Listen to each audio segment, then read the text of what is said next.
you step on someone's sword, or somebody, you know, gouges your eye out in the fight scene, or I don't know if anyone, if people younger than us actually tell jokes. I'm not sure. I don't know. I think people. I'm getting a little pushback here from the peanut gallery. Okay. Who's pushing back on what? On jokes. We tell jokes. We got jokes. Okay, I'll tell you my new favorite joke, and it's a very old joke, but I'm very old, so fuck it. So this little tiny, skinny Jewish guy comes into a lumberjack camp, and he says, "I'm looking for a job as a lumberjack." And they say, "Wait a minute, you're like 120 pounds. Forget it. It's not going to happen." He says, "Just try. Give me a tryout. I'll show you what I can do." And so they said, "Okay, there's a huge tree over there. You take that tree down. If you can take that tree down, you get a job." And they're laughing. He goes over to the tree, like in 30 seconds, the fucking tree is down. He says, how did you learn that? Where did you? She says, "For many years, I worked in the Sahara forest." He says, "Well, we never heard of the Sahara forest. I've heard of the Sahara desert." He says, "Sure, now." Oh, That's a good one. Oh my God. Yeah, I don't know how the Academy never recognized you, Michael. I know. It's really the accent that sells the joke. It always is. Oh my God. All right. So I'm going to be recording this. I hope that's okay with you, Fred, because there are some folks who are not going to be able to see it. And wow, we have a great crowd here. This is fantastic. And I'd like to just get started. I will be sort of paying attention to this waiting room thing because there are people, again, coming in as I speak. They come in. Does anybody mind if I take my shoes off? No. Take your shoes off. Make yourself at home. Thank you. I was literally, and I'm not kidding, thinking about doing this in my shorts, but I have pants on. I am in my shorts. Oh, do you mean underwear when you say shorts? Yes, I do. Yeah, I thought so, because I got into so much trouble when I first came over to America. I got into so much trouble because people were talking about shorts and they meant underwear. And I kept kind of going, "Yeah, come over." It's you know, "Oh, I can't answer the door. I'm in my shorts." "That's okay. The sun's coming. Get a bit of tan on your legs. No problem." "No, you don't understand, Fred. I'm in my goddamn shorts." "Yeah, so?" And I never understood until somebody actually took me shopping for underwear. And I ended up buying 6 pairs of shorts. That's how you assimilate, people. That's how you assimilate. Cultural divide. Learn the subtle nuances of different types of clothing. So, Fred, welcome. You know, the old classic. Yes. Sorry, go on. No, you go. The delay's terrible. Forgive me. No, I was just going to say that the world is riddled with little linguistic, little linguistic kind of bear traps like that. Exactly. How have you been occupying your time in this crazy time? Me? Yeah. Well, I've been doing. I came off social media completely. I deleted all my accounts, and because I discovered I was going down the rabbit hole really, very, very badly, and you kind of, social media is the only energy that social media seems to recognize is rage. And all you end up with is like kind of tons of rage. So I stopped all that, and I started doing really old-fashioned things like buying a paper and reading, and and doing a lot of Zoom with friends and stuff, keeping in touch with people, trying to work on craft, in whatever way I can. I've taken to doing something which I used to do at drama school, which I would recommend to anybody, to any actor really, is to, whatever you're reading, read it aloud and literally try and keep yourself entertained. So you're not just sort of like this. Really read it. Really kind of give it, you know, become a reader, become the character that's reading, you know, you know what I'm saying? And what that does, what I find that does, it just keeps me engaged with language, you know, because what we do for a living is the complete antithesis of the present crisis. What we do for a living is all about being together and, you know, in the same space. And we can't do that now. So any way we can find to kind of keep those skills and those kind of things alive, you know, in our energy, as it were, I think is all for the good. And reading aloud, I used to, you know, my professors used to recommend it. And I used to think, oh, you must be kidding. You know, only losers do that. You know, but actually it's really, really good for you. No, I agree with that. We're doing, because as you said, we can't be in a physical space with other people right now. We're doing our classes on Zoom, and I decided, along with my two colleagues, hang on, I'm just letting someone else in the room. My two colleagues, John Redlinger and Kelsey Landon Olson, who I think is here. Can't see all the list. We're trying to do things that should be on Zoom.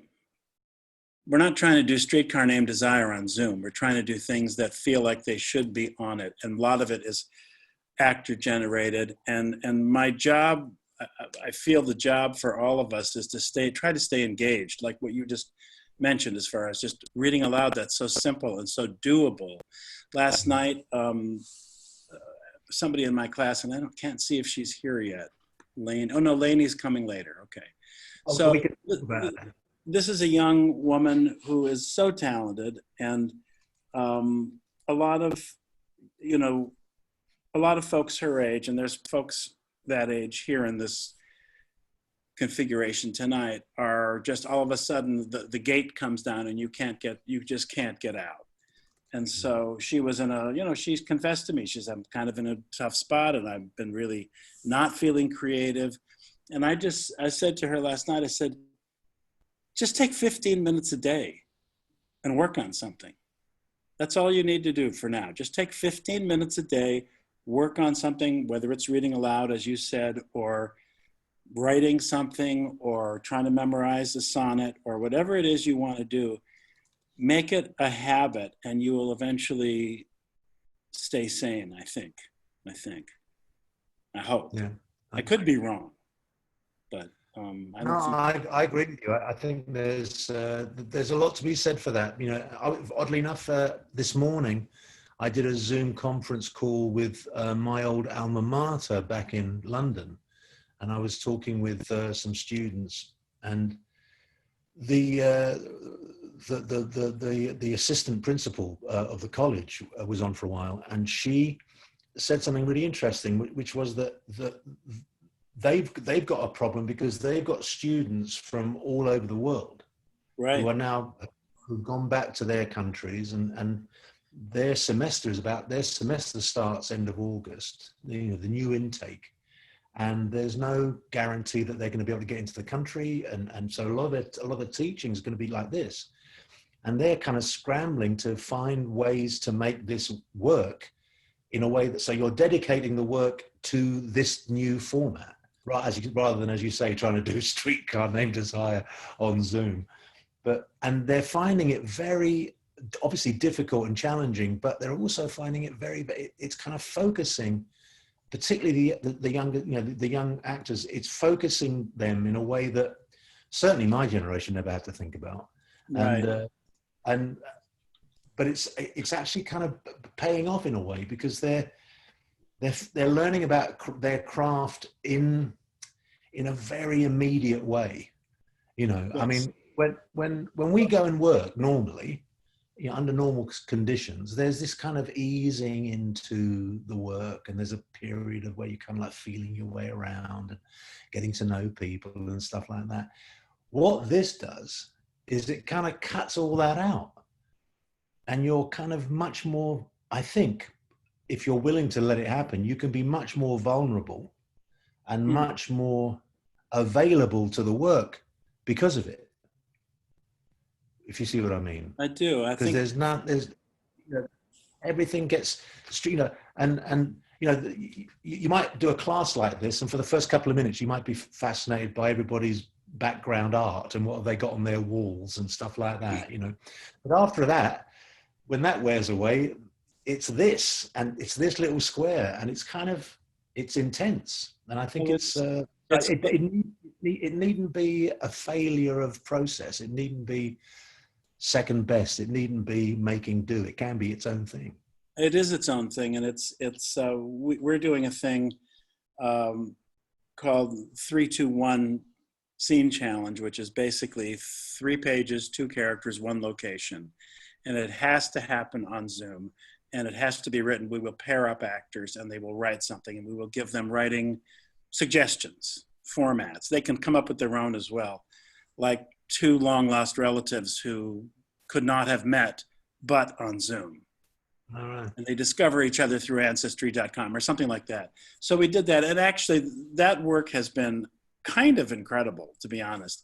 But 2 people on this thing tonight, I had 5 or 6 different formats. I said, try one of these. One of them was an astronaut from outer space who's talking to mission control. And I thought, well, no one's going to pick that. No one's going to do that.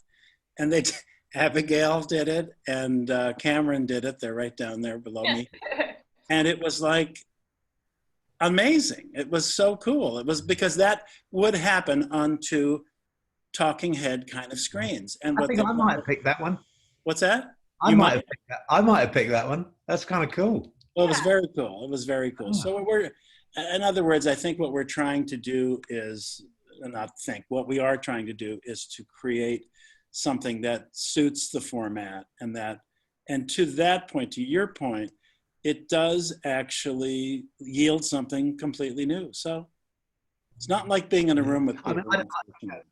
I don't think this is the future by any stretch of the imagination. But I think in terms of how we get by day to day, in terms of keeping our muscles and our craft, you know, honed, as it were, keeping ourselves in shape as performers, it's certainly better than nothing, you know, and it can, as you know, it can yield dividends. I think so. So I had a couple of thoughts here. We're about the same vintage. I'm actually a little older than you, but a couple of years. It's not a competition, Michael. I know, but I see it that way always. It's how I'm wired, man. I think I look old. I've got this. I've just noticed I've got this bit. I look like what's his name? Rip Van Winkle. Look at it. I mean, look at this bit. It's ridiculous. I've got to get rid of this. I kind of like it. You also have perhaps the best eyebrows in show business, by the way. That's like, yeah, certainly the most. I think certainly the the least intimidated. Yes, I have no eyebrows. I have nothing. I got nothing here, and I've actually started. You've still got a dark moustache. I mean, I do. You know, that's what 67-year-old men kind of, you know, envy. They see a guy. Oh, look at his moustache; it's so dark. You know. So, knowing what you know now at our doddering ages, what would you tell your younger self? What advice would you give to your younger self? Get medical coverage. Very sound advice. Don't fuck around. Just because you're 25 and you think you're invincible, get coverage, man. Seriously. When I was 28, I was playing a leading role in Rep. I had an accident on stage. I was out for 9 months. Wow. Broke. And it can happen. You know, I'm not off. Yeah, please don't run away with the idea that I'm kind of, you know, you're all destined to have accidents. That's not what I'm saying. But I think if I was talking to my younger self, that's what I'd say. I'd say, make sure you've got yourself covered. Try and live as frugally as you can, and make sure you're covered, because you just don't know. You don't know. Listen, being an actor is fucking difficult enough as it is, with all the unemployment and all the bullshit we have to deal with. That's bad enough. But if you're suddenly kind of get injured and you can't work for no reason that's your fault, you need to be. You got to, it's important. It's good advice. Very good. It's advice. brilliant advice, and I should be charging for this, but I won't. I promise. Okay. Thank you. Whew. I was looking through, because I've been a fan of yours for an incredibly long time, and you may not know this, but I saw you in art. I saw you in, I'm looking at my list here, Cherry Orchard downtown here, Red, of course, Long Day's Journey, and you're a master at that for sure. You're one of the best, most intelligent, sort of an actor that just jumps off the stage, and not in the best possible. That's how I had my accident. I jumped off the stage. Right. Don't bring back memories, Michael. Yes, indeed. So, and then your first big film was Raiders of the Lost Ark. Yeah. I wondered if, because I've been in some things that are kind of iconic, like I was in Seinfeld. I was in a really good baseball movie that everybody seems to know called 8 Men Out. But Raiders of the Lost Ark, we're talking the Pantheon. How old were you when you did that, and what was the aftermath of that for you personally? I started on the film when I was 26, and by the time it came out, I was 27, because it was the same year my daughter was born, and that's how I remember it. She was born in 1980. So we made the movie in 79, or at least the chunk I was involved in, and then the movie came out in 1980. It was fantastic. I've always spoken very warmly about that movie, not just because it was my first film. I'd never done any screen work before that, so I was very, very green. I didn't know very much. My training was very formal, but it was very classically based. In fact, we were talking about that this morning. I was remarking to the assistant principal that the most contemporary play that my class of 75 did was Dangerous Corner, which was a play that was written in 1936. And that was the most contemporary thing we did. And the most contemporary musical we did was John Gay's Beggar's Opera. Wow. So, I mean, we were steeped in this kind of traditional, formal, classical training. So when I came out of drama school, I went straight into rep, and I was doing, all the classics. And then I get this movie, and I was like a fish out of water. No, I was excited, don't get me wrong. I loved the prospect of it, but it was really learning on the spot. I was so naive, Michael, that the Carpenters were giving me acting notes. That's how naive I was. Were they good notes? Well, I took them, and the film worked out okay. So I guess yes. Right. But I didn't even know what I could see the camera assistant putting these little bits of tape on the floor, and I kept thinking, oh, that must be something to do with the lenses. So I didn't take any notice until eventually the camera operator, the lighting cameraman, Dougie Slocum, who was like one of the great gods of cinematography. It was one of his last films. This dear elderly man who's like a genius cinematographer. He's looking down the viewfinder. He's looking at me. He sees I'm nowhere near the marks. He comes from around the camera, and this is what he said to me, Michael. He said, "Dear boy, what you're doing is absolutely marvelous, and we'd love to have it in focus. Would you help me?" I went, "Of course, Mr. Slocum, I'll do whatever you want." He said, "Well, you see those little bits of tape? Always make sure your toes are up against the tape. That would be so helpful." Now, here's the thing. He could have ripped me a new one if he wanted to. He would have been perfectly entitled. He could have just kind of, get that mother, just get him on the thing. But no, he was an absolute gentleman. I never forgot it. Never forgot it. That's a great lesson. I've often said to my folks that when you're on the set, sometimes the very best things you'll learn about acting are from the cinematographer. Yeah. If you can get their ear, because the directors are often. Yeah. The other thing that's worth noting on film is, if you can, keep an eye on the sound recordist, because if they suddenly go like that with a grimace, you may be talking too loudly. Hmm. That actually happened to me. A grimace is a telltale. Yeah. It's when they go, oh fuck, like that. Then you know you've screwed up big time. Totally. Did I ever tell you the story about the spiders in Raiders, Michael? No, but I remember the spiders. Please tell. You want to hear the story? Of course. The day we filmed with all the tarantulas, this gentleman arrived, a very meek-looking gentleman, rather diminutive in size, and he was carrying 2 suitcases that were made out of perspex, so you could see through them. And each suitcase was separated into 4 or 5, no, more than that, about 8 different compartments, all perspex, and each compartment had a little tuft of straw, and underneath each tuft of straw was a tarantula. Oh, God.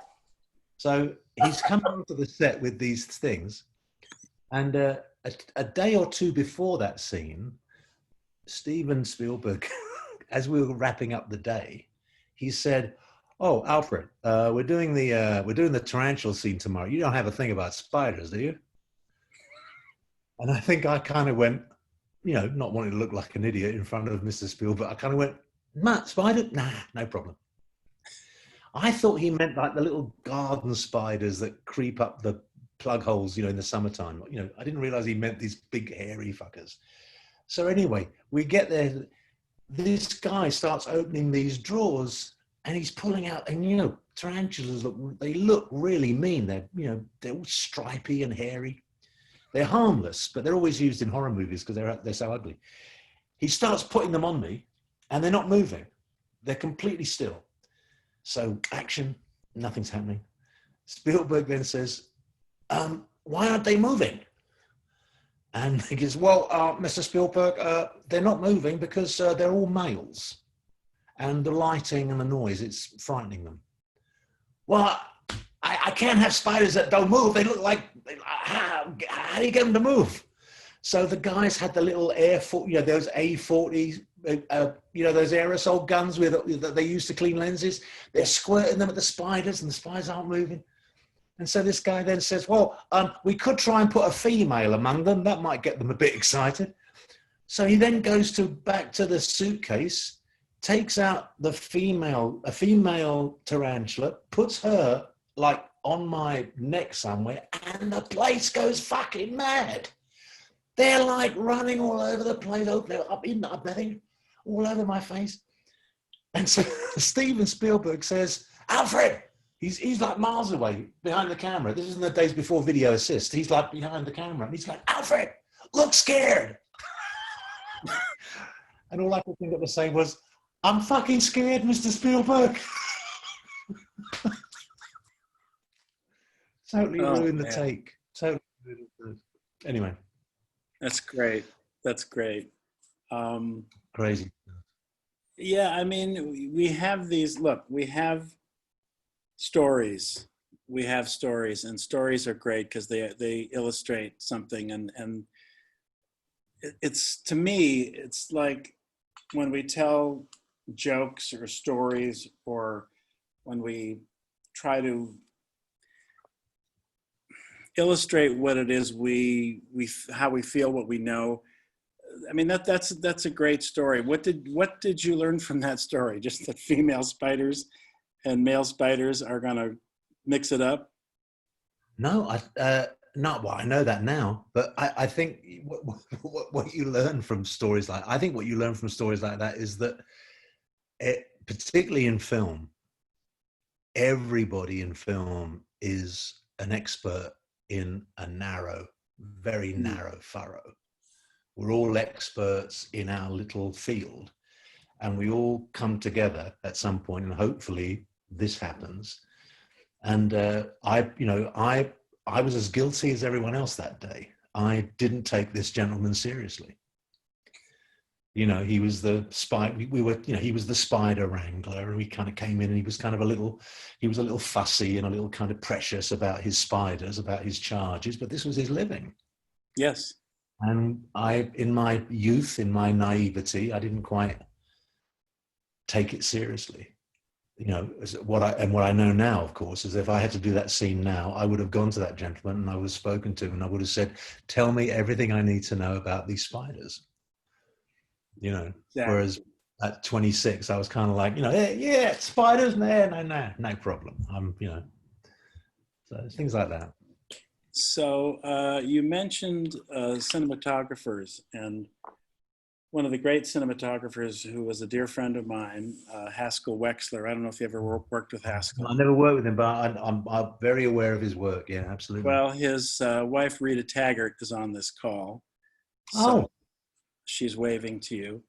Ms. But Taggart, very nice to see you. Haskell, I was in a couple things that Haskell shot. And honestly, and I've said this to you, Rita, I learned so much about my relationship to the lens from him. In fact, when I had a guest in my class a number of years ago, and Haskell and Rita came by, and he said, and this is, you know, universally considered one of the great cinematographers in movie history. And he said, "I want to come do your class." I said, "Well, that would be great. What do you want to do?" And he said, "Well, I don't know." And I said, "Well, let's do," I said, "You know what, actors, particularly younger actors, and even people who are journeymen, who've done a lot of work, we don't fully understand that there's a little bit of a metaphysical relationship between the actor and the camera." I said, let's create an evening called The Actor and the Camera, and whatever you would want to do." And he did an entirely new reel for that evening, and he shot actors. I don't know if there's anyone on this call who was there that night. It was a number of years ago, but it was just incredible. It was just incredible. And those, you know, that craft of capturing the image is, when you have someone who's really good at it, like Haskell was, like the gentleman you talked about, it's unbelievable. You learn so much. Yeah, for sure. It's as you say, it's the alchemy of that moment, and it's very hard to define. It's almost impossible to define because it goes beyond anything that we understand as craft. Yes. It's something else. You know, I remember talking to some students recently, and I was talking about an experience. We were talking about auditioning. And they were all, you know, they all had various levels of comfort with auditions. You know, some of them enjoyed them. Some of the actors found them very intimidating, very nerve-wracking.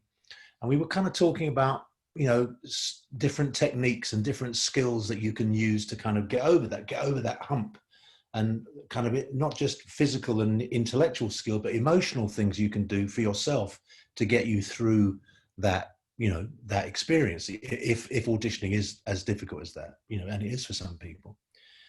And we were talking in very general terms, and I was telling a story about an experience I had in an audition that didn't go very well. And then as I was telling the story, I could see on Zoom, I could see all these faces kind of going, "Oh, like, oh God, this is so depressing. This is awful." And I said, "Well, the way I'm describing it, but what I'm not talking about is that little moment of magic." Mm. And there's a moment of, I can't describe it any other way. There's a moment between the actor and the lens. There's what I like to call, there's a moment of introduction. Oh, The lens looks at you and makes a judgment in the same way that we as actors unconsciously look at a lens, or we're aware of a lens and we make a judgment. Mm. You make a judgment about the lens. What's it doing to us? Is it picking up? Is it making my nose look too big? Is it, you know, I've got a zit on this side of my face. Is it picking that up? Is it getting my eyes? Are they seeing the eyes? Is the camera, am I telling the story? We enter into a dialogue, and the voice of the lens is of course the cinematographer. Yes.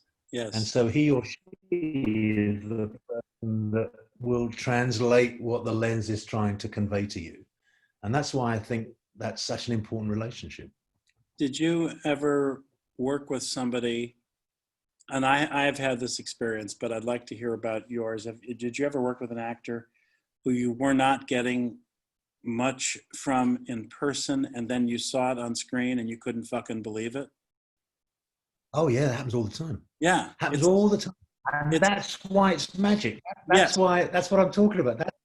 You can be in a room with an actor, he or she is doing their thing, and you could be sitting there kind of going, there's nothing happening. Thank you. Yes. This person is as dead as a corner. This is the dull, there's nothing going on here. There's about as much chemistry here as a road accident. And then you see it on film and you go, why am I looking so terrible? Because I spent all my fucking time worrying about the other guy. Yeah. Yeah. You can't hide what you're thinking on. That's the other thing. That's the other great thing about the lens. You can think you're hiding what you're thinking in front of the lens, but you're not. You're not. You can't hide anything. You can't, because the lens has no subjectivity and it sees you for what you are, you know, and your character, you know. And I think that's why the relationship is so complex. And I'm sure Miss Taggart would agree with me. You know, there's a kind of, it's exciting.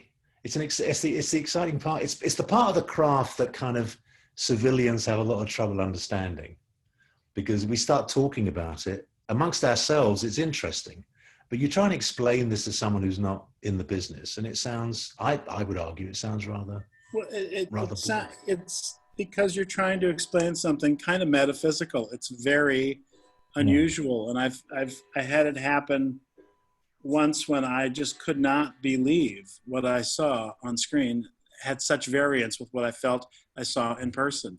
It was a huge lesson for me to know that. I was always amazed. So now I keep my, I try not to judge anymore, because you just don't know. You just, you know, there's something, you know, there was, I remember years and years and years ago talking with a gentleman who had worked on the crew of 7 Year Itch, the Marilyn Monroe. And he said how, you know, I said, oh, it must have been amazing working with Marilyn Monroe. And he said, well, no, because when we were doing it, she looked dreadful. She kept messing up her lines. She didn't seem to be prepared. She would, you know, this whole litany he gave about just her, you know, lack of craft and lack of discipline and everything, which kind of jived very much with other stories one's heard. But then you look at her on film, and there's no one to touch that innocence and that delicacy, that kind of fragility that is so, you know, you can't take your eyes off it. And that, I think she, in a way, she is the epitome of this alchemy that, you know, we spend our lives trying to understand, but never do. If I know that there are questions from our group here, and so I would say, folks, if you want to ask a question, 2 ways to do it. You can either raise your hand and unmute your mic, or you can just type it into the chat. And then I'll just, it might be more efficient to do that because we have a lot of people on this call. So please type anything you'd like to ask Fred into the chat, and we will go from there. I had one other, but while I'm waiting for that, I saw this thing yesterday. I'm sure many of you saw it, the massive layoff at CAA, which was quite a bit of a thunderbolt, I guess. Yeah. And I don't really know, and I don't pretend to know what that means, other than a lot of people are losing their jobs and they're downsizing, and nobody's making any money, and they're all about making money, as we know. Well, but that's the official line. But the truth is, of course, that a lot of the big corporate agencies have been looking for ways to streamline for years. And so COVID is just a perfect excuse. In fact, it's touched us very deeply because my fiance, her agent, it was one of them. It was one of the agents at CAA who got canned yesterday. Yeah. After he'd been there like 15 years and he'd made them a lot of money. You know, he handled some very, very well-known writers, you know, in the theatre and in film, and it's you know, it's capitalism, folks. Yeah. Yeah. I've got some questions here, Fred. Rita Taggart says, Rothko, amazing performance that you did for a long time. What was your discovery every performance that kept it so powerful? Well, I can answer that in two. May I call you Rita? I can answer that in two ways. Firstly, in a facetious way or in a very serious way. The facetious way is to say that what I learned was how old I'm getting. So doing that play kind of kicked my ass 8 nights a week for over a period of about 9 years. It did me in. That's the thing. But the other thing I learned was that there's nothing in the world that beats a great script that you can either originate or, you know, be the first person to do it.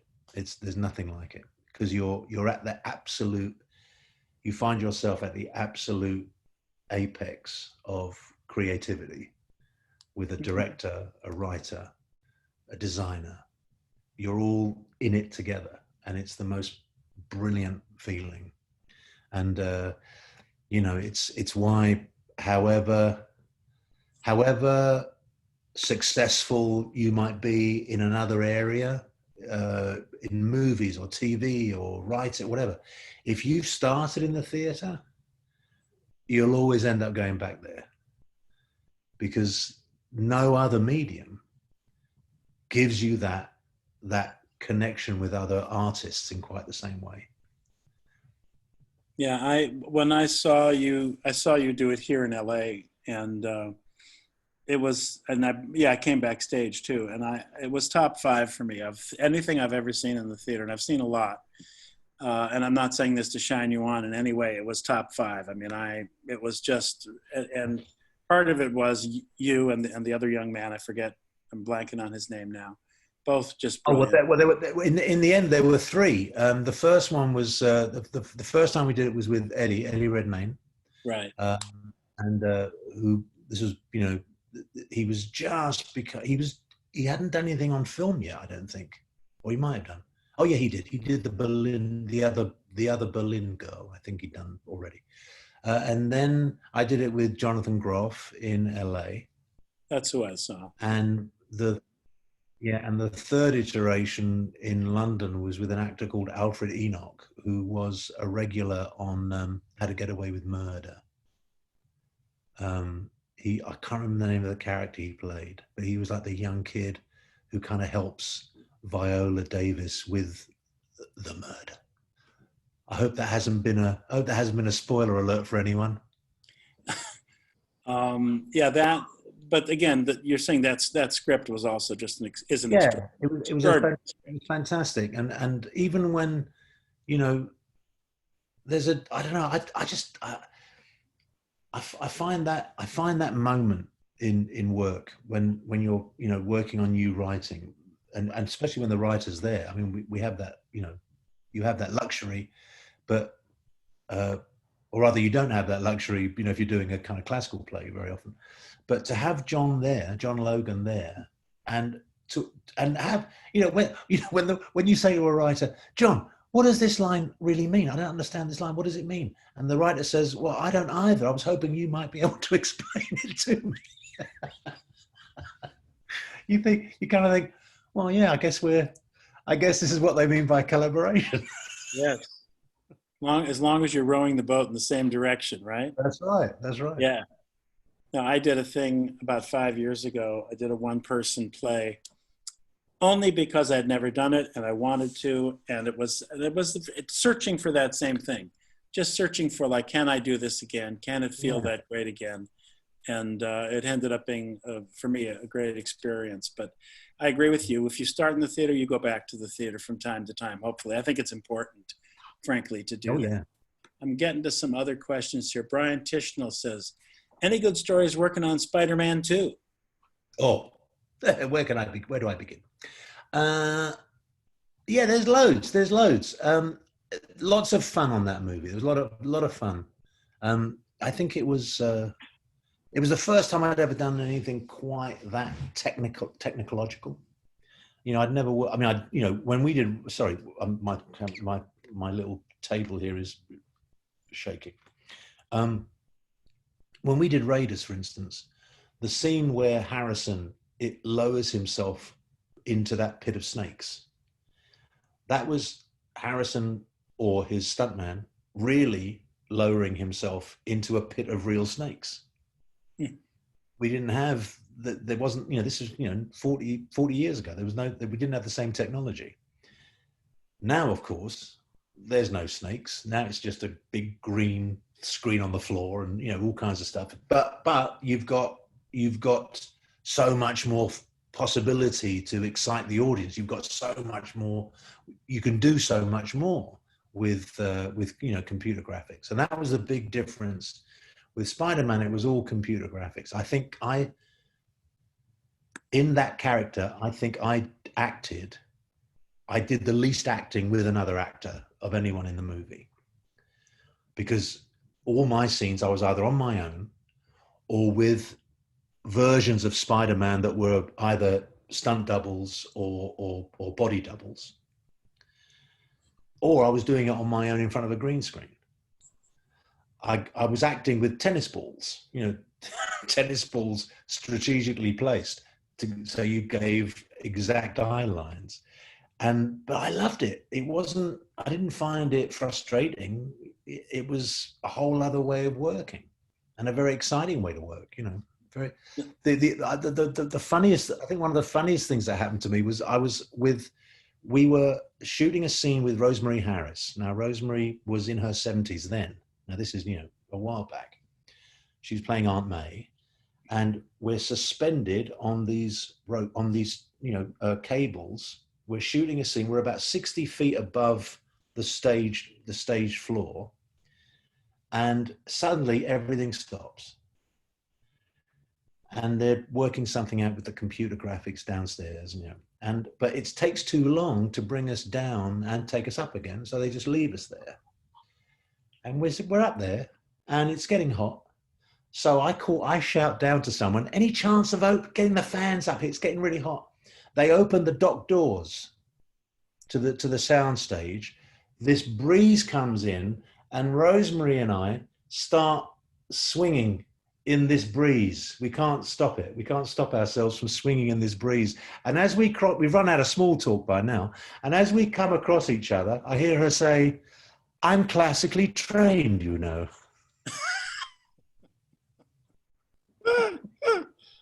That is great. She was brilliant. I've got some more really good questions here, so I'm just going to go down the list. Kelsey Olson says, you were in a wonderful short film called Sam Did It. Oh, yeah. That was in a number of short film festivals last year. Can you talk a little bit about why you chose to do that particular piece and what you were excited about in that project? Well, I did it because I was working with a young actor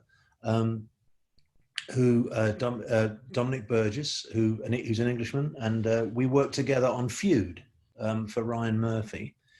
And I love Dominic. We got on really, really well, and we had lots to talk about. We had a lot of mutual, friends in England and stuff like that. And he just happened to mention that he was also writing, and he was in a class. He was in an acting class, and his teacher was encouraging him to write. So he said, "I've written this little short," and I went, "Oh, fantastic! That's great. Good for you."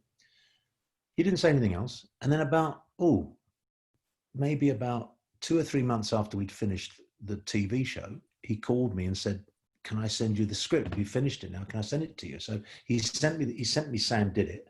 I read it, and I said, "Who's the actor?" And he said, "Well, would you be interested? And I said yes straight away. Not because, I mean, it was good. It was a good script, but I think I would have said yes straight away anyway, because here was a young actor just doing the work. And I was so impressed with that. But he wasn't waiting around for a job. He was making a job. He had plans to direct the movie. He was going to design it. He was going to, and he did. And so his enthusiasm and his commitment to the craft and the journey he was taking, I was so impressed with. I just said, yeah, I'm in, I'll do it. And it took a day, we had a great time. That's a great it's a really nice little short film too. Yeah, there's somebody on our call, Josh Zuckerman, I think is here. Are you here, Josh? Yes, you are. I see you, Josh. Hey, yeah. Josh, I was in a short film that Josh wrote and directed and starred in, and it's a very good short film. And he approached me about it. We didn't even know each other, but I said, and it's a similar thing. I said, well, why don't you come to my house and let's read it? And if we like each other, I'll do it. And we've been good friends ever since. In fact, he's living in my guest house. I'm sure this is how Shakespeare's company got on with it, I'm sure Shakespeare's company kind of was sitting around kind of going, I've written this play. You want to have a look at it? Yeah, I'll do it. What's the part? What's the character called? Hamlet. Hamlet? That doesn't sound very inspiring. Well, now have a read of it. See what you think. Okay. I love that idea. Yeah.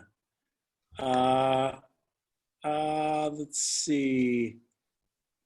Denise says, wondering about the audition for Boogie Nights. Were you offered the part? Did you audition? Such a crazy scene. Well, I didn't exactly audition. What happened was the part was already cast.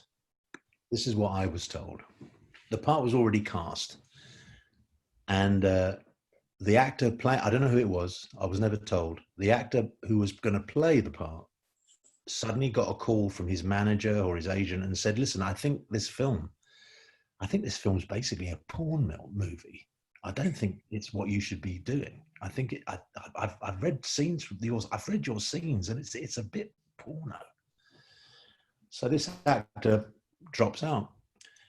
One of the producers on the film, John Lyons, who I knew as when he was a casting director, phoned me up and said, look, I wouldn't normally ask this, but we're in a bit of a jam. We've just lost an actor. We start shooting this scene in 3 days' time. Is there any way? And I said, yeah, sure. Yeah. So he got me on the phone with the director. We spoke for about 20 minutes, and he said, do you want to know anything about the movie? And I said, no, I'll do it. I love John. I trust his taste. I like you. I go and say, yeah, if we like each other. And we talked about the movie, and I said, so what's the part? And Paul Thomas Anderson said, well, he's a coked up drug dealer on a shotgun rampage.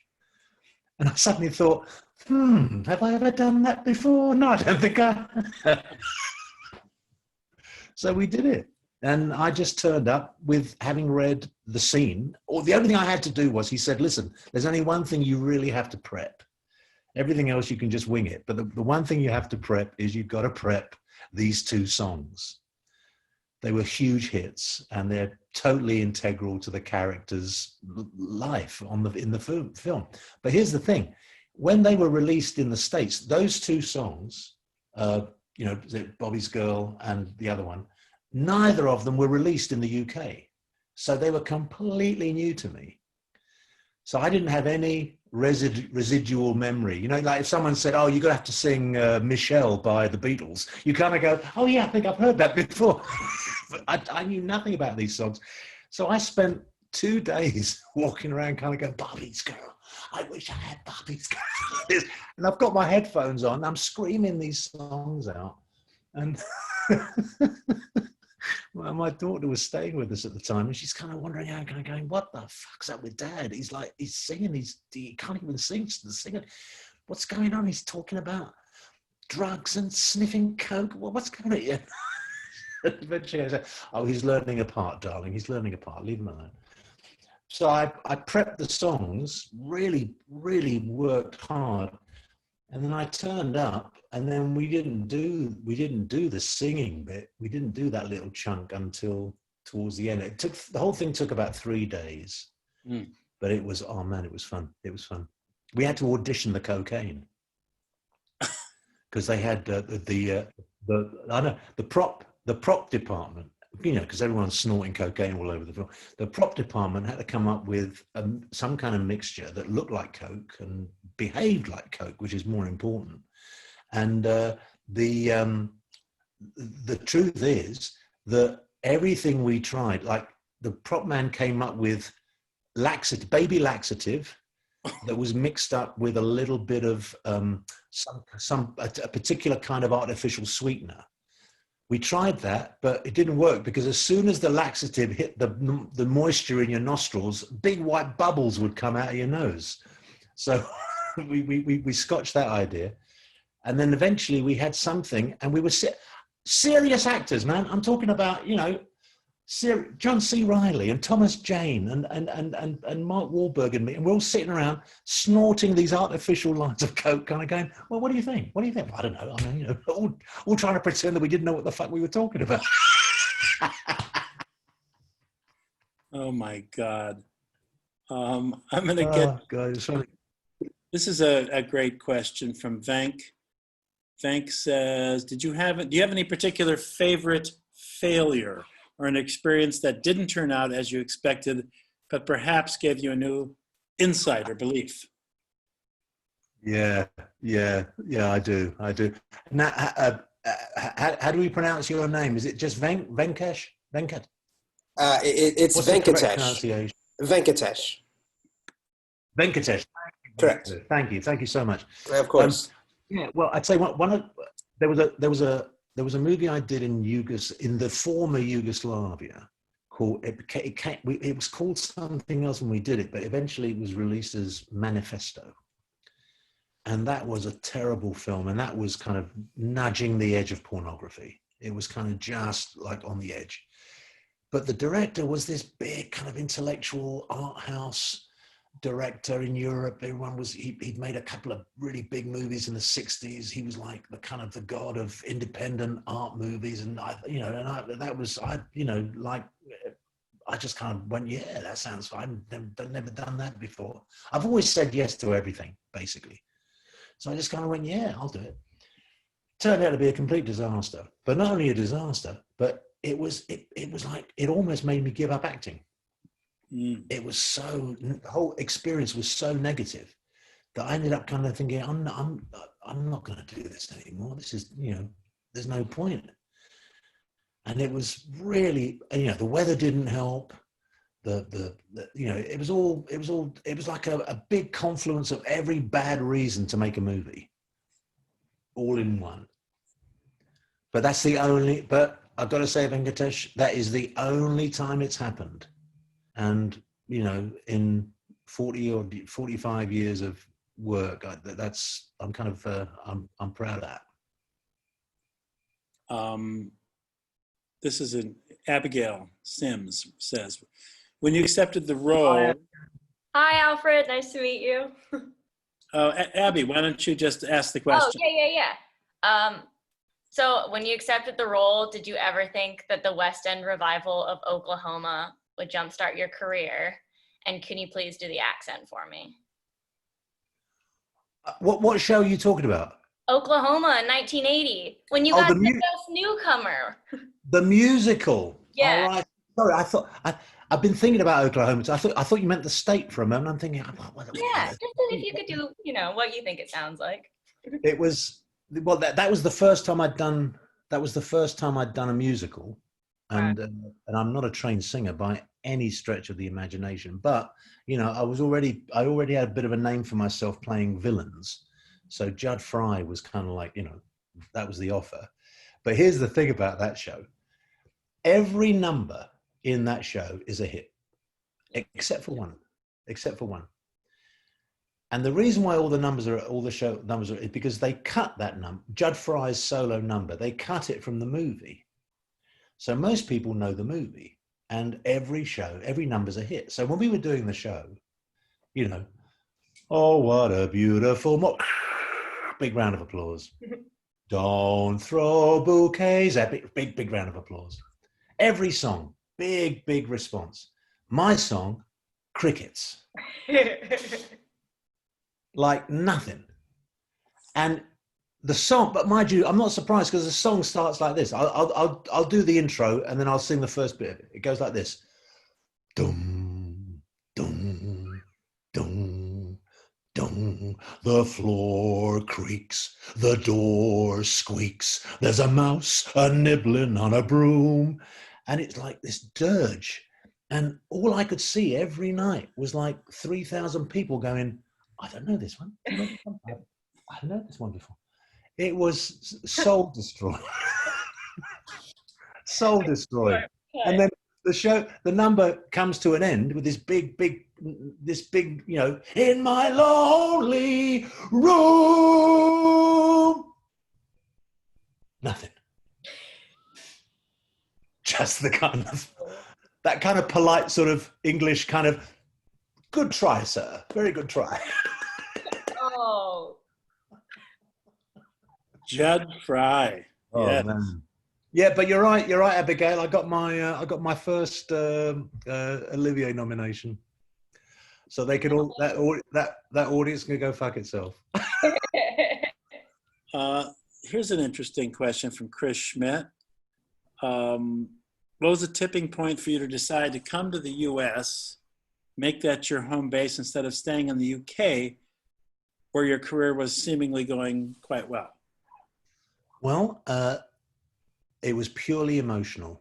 It wasn't a career move. It wasn't like, oh, you know, I'll go to America because that's where the work is. It wasn't one of those. It was emotional in the sense that when I was in my teens, right through my teens, I basically fell in love with all things American. With music, fashion, cars, movies, particularly movies.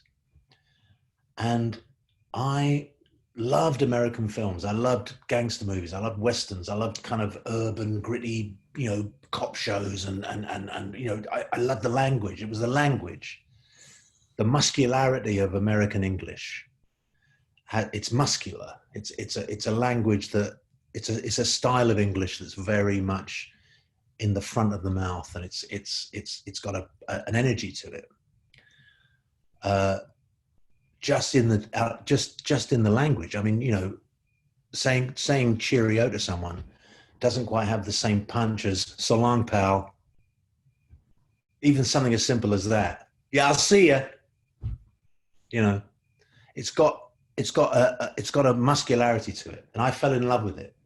And then I started reading plays by American writers, and I did a Mamet play at the National Theatre. We did Speed the Plow, with directed by the Greg Mosher, who did it on Broadway a year or two before that.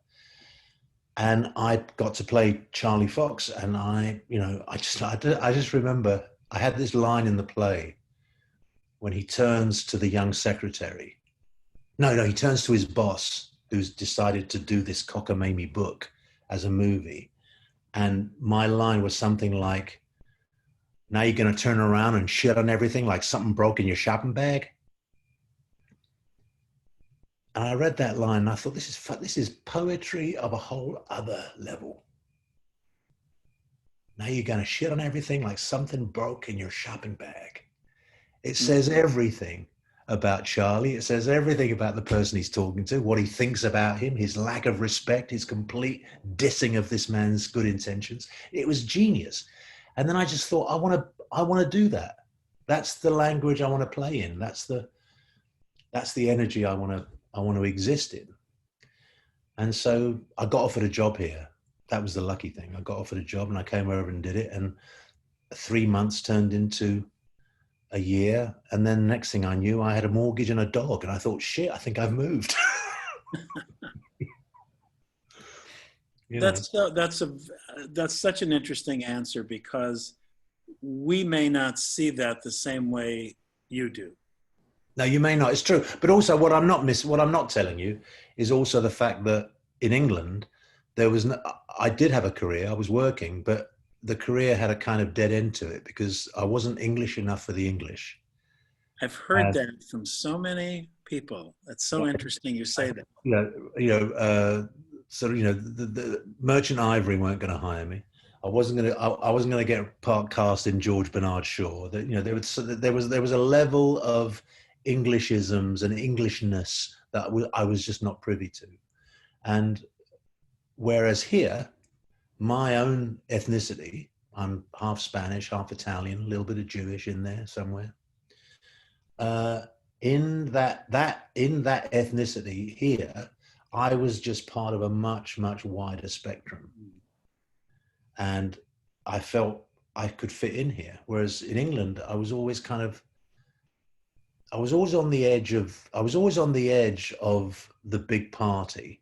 And I was always let in as long as I let everyone know just how fucking grateful I was. And after a while, I started to think, no,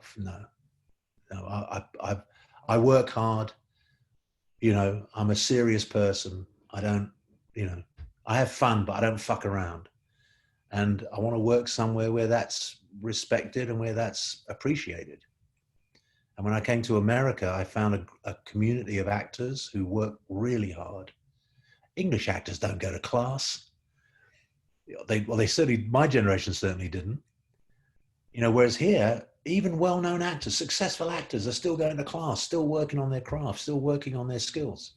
And that impressed me no end.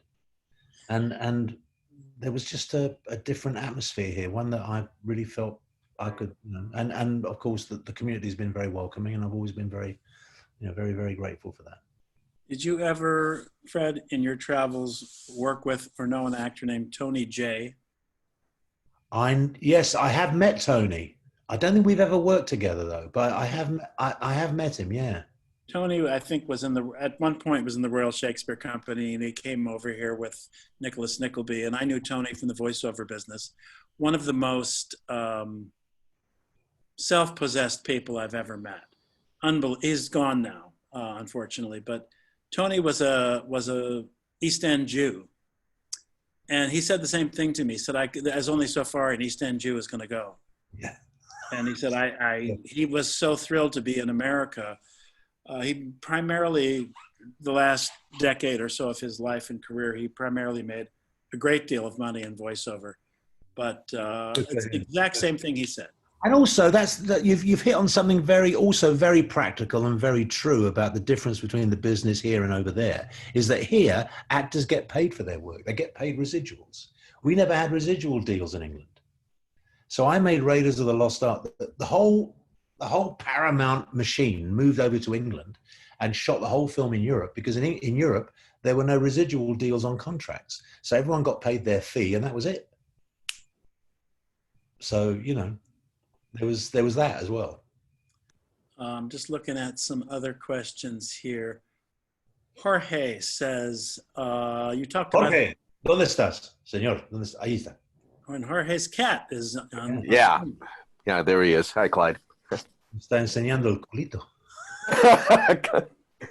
Es un... Get out of here, you. That was auditioning its own ass. He was. He's a bit of a diva himself. I love the way cats do that. They'll turn around, they'll show you their bum as if they're kind of going, "Can you do this?" Es un cabrón, es que.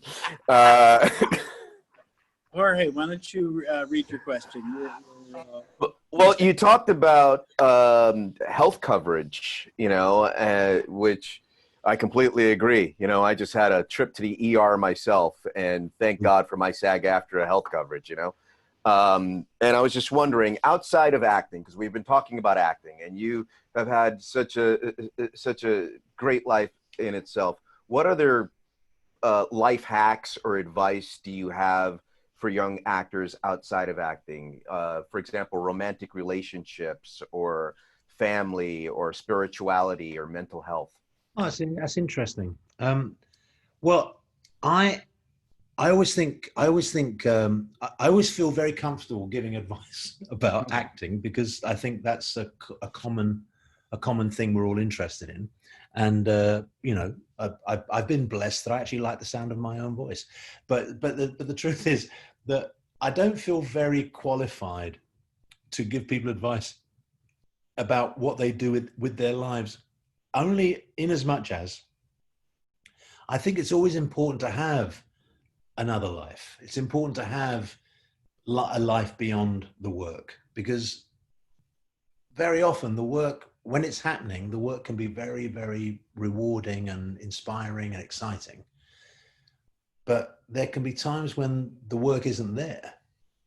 And, you know, when we're out, you know, waiting tables or bartending or doing whatever it is we do to kind of make ends meet, there's got to be, that life has to be lived with as much enthusiasm and as much commitment and as much energy as anything else, because all that stuff feeds you as an actor. It feeds you, your experience, your understanding, your empathy.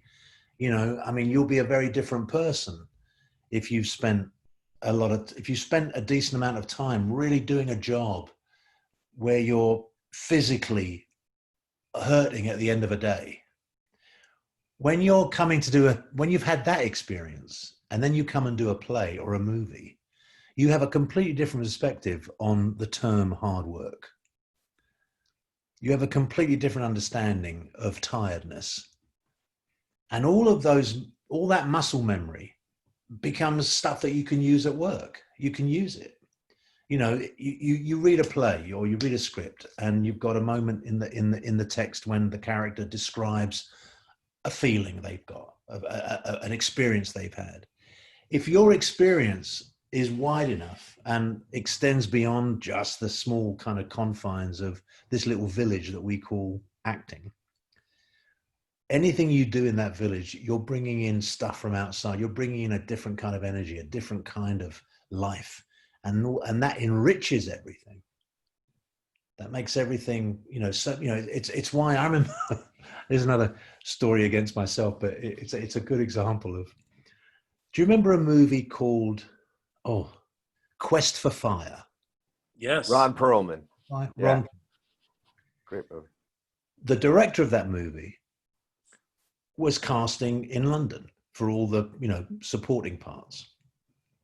But he wanted actors to come in and improvise.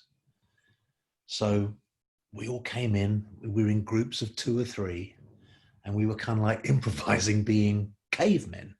Now, what do we know about cavemen? So we all started grunting and kind of moving around in a kind of vaguely sort of simian way. We didn't know what the fuck we were doing. And we did this improv and we all felt a little stupid. And then he said, okay, please wait outside and everyone come in one by one and we talk. So we thought, oh, right, okay, now we'll get, because there was no dialogue, there was no screen, no script. So we get in there and he said to me, he said, Alfred, these people in this film, they are early humans. They have impulses. They have to gather. They have to hoard. They don't know when their next meal comes from. They have to collect everything. They have to bring things together and keep them. Do you have experience of that? And I said, well, I collect jazz records.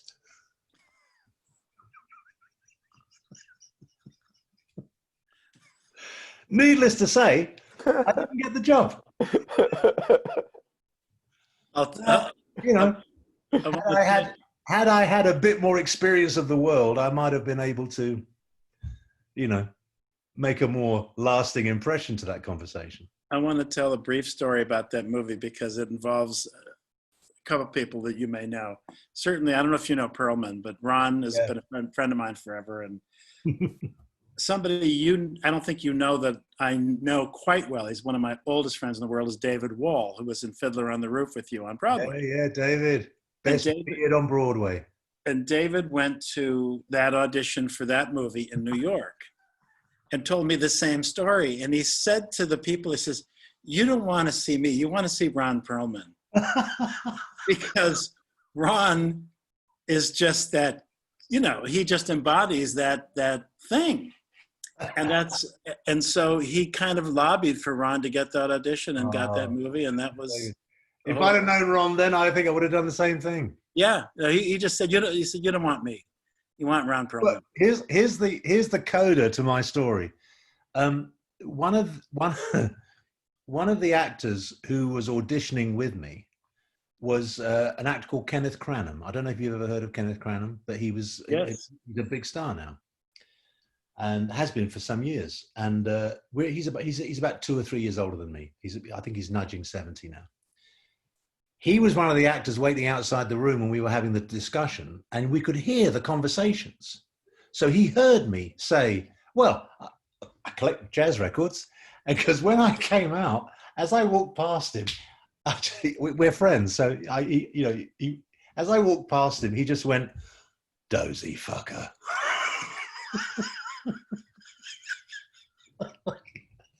Even my friend knew what a stupid thing I said. Anyway, that's going to be on my headstone.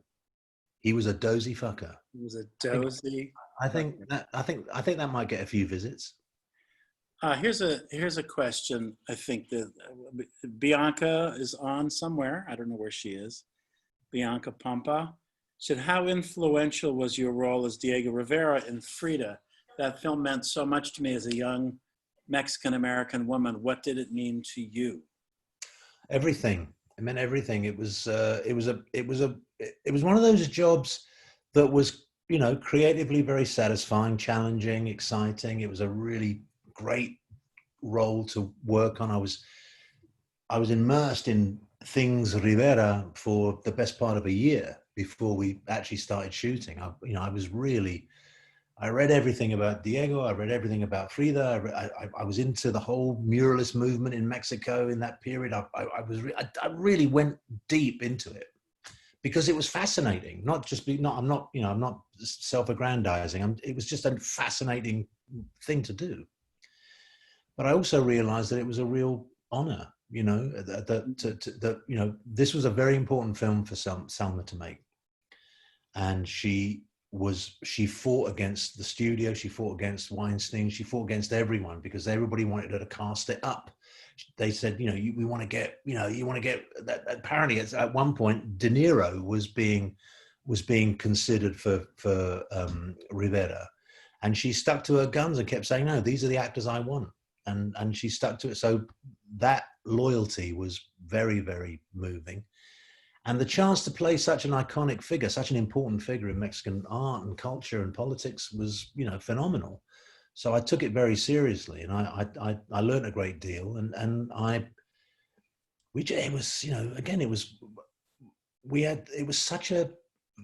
Mexico City was a real eye opener. I'd never been there before. And it's this city, they talk about New York never sleeping. Mexico City is it's 120%, like 24 hours a day.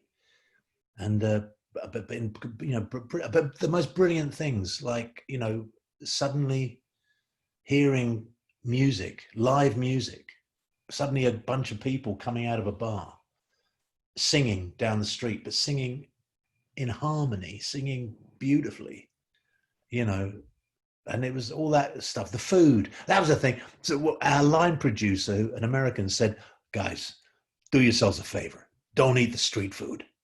We don't want to get sick." I ate nothing but street food. I was, nothing but. It was fantastic. It was the most fantastic experience. I loved it. Bianca, can you unmute your mic for a second? Yes. What did that mean? What did the film mean to you? Because I'm curious. You have a unique perspective on it. It came out when I was very young, but I remember sitting and watching it with my abuela and my mom at the time. And I remember just watching my grandma, she was just so emotional watching it because Frida was someone that was influential, and she still is today.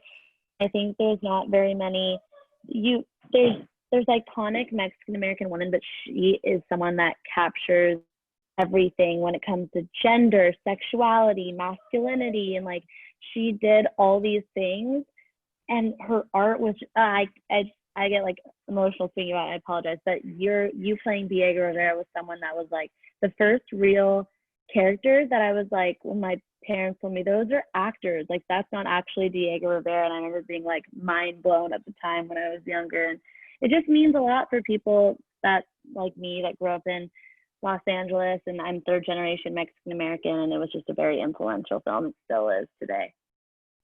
Well, that makes me even prouder. Thank you, Bianca. So much.